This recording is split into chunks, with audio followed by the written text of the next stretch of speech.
Il centro commerciale Il Borgo alla Mandria, nato per rivitalizzare e dare servizi al quartiere, si era rivelato sin da subito un progetto sbagliato, con negozi invenduti e un centro commerciale semideserto.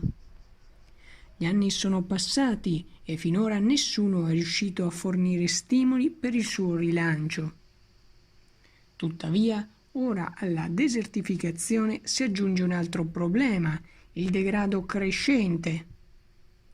Non è più soltanto l'erba e le ramaglie, come vi raccontavamo nel servizio andato in onda nel settembre scorso.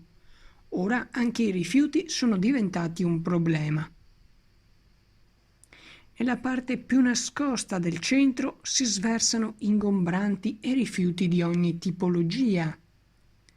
Sotto il colonnato sembra che qualcuno abbia creato un giaciglio formato da una catasta di rifiuti che a contatto con i raggi solari producono un pessimo odore. Qualcuno poi ha tentato di disfarsi di alcuni cuscini, provando in parte a lanciarli nell'area ecologica del centro.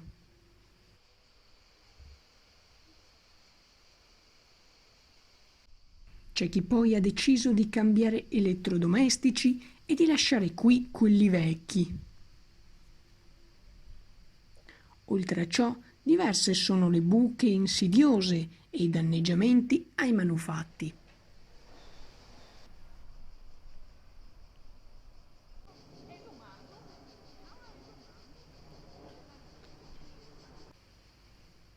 Il borgo e gli abitanti che lo circondano rimangono qui in attesa di risposte, sperando che da Palazzo Moroni ne arrivino al più presto.